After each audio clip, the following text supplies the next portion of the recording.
वहीं 15 अगस्त को लाल किले से पीएम मोदी ने सीधे बांग्लादेश को वार्निंग दी। पीएम ने कहा कि बांग्लादेश में हिंदुओं की सुरक्षा सुनिश्चित हो।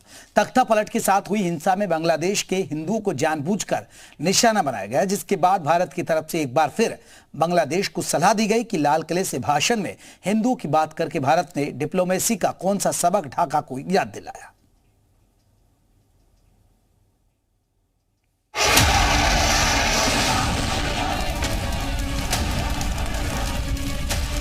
बांग्लादेश में जो कुछ भी हुआ है,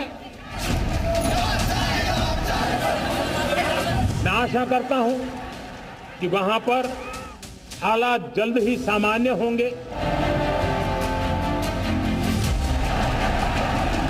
वहां हिंदू, वहां के अल्पसंख्यक, इस समुदाय की सुरक्षा सुनिश्चित हो।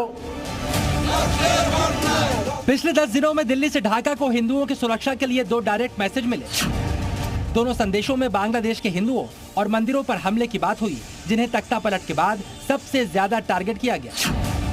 लाल किले से आया लेटेस्ट बयान बांग्लादेश के लिए एक कड़ा संदेश है। बांग्लादेश में जो कुछ भी हुआ है, उसको लेकर पड़ोसी देश के नाते चिंता होना, मैं इसको समझ सकता हूं। मैं आशा करता हूं कि वहां पर हालात जल्द ही सामान्य होंगे। खास करके 140 करोड़ देशवासियों की चिंता कि वहां हिंदू, वहां के अल्पसंख्यक, उस समुदाय की सुरक्षा सुनिश्चित हो। सबसे पहले दिल्ली से आए बयान की टाइमिंग समझिए। अगले महीने थाईलैंड में प्रधानमंत्री मोदी और बांग्लादेश के अंतरिम सरकार के प्रमुख मोहम्मद यूनुस की मुलाकात हो सकती है। दोनों नेता बिम्स्टेक शिखर सम्मेलन में हिस्सा ले सकते हैं और थाईलैंड में मीटिंग हो सकती है। अगर ऐसी मुलाकात हुई तो बांग्लादेश में सरकार बदलने के बाद ये पहली आधिकारिक मीटिंग होगी और उससे पहले ही भारत ने बांग्लादेश के सामने अपना स्टैंड क्लियर कर दिया। भारत की विदेश नीति में पड़ोसियों का स्थान सबसे पहला है, पर बांग्लादेश के हालात भारत को परेशान कर रहे हैं। भारत हमेशा चाहता है कि हमारे पड़ोसी देश सुख और शांति के मार्ग पर चले। शांति के प्रति हमारा कमिटमेंट है, हमारे संस्कार है।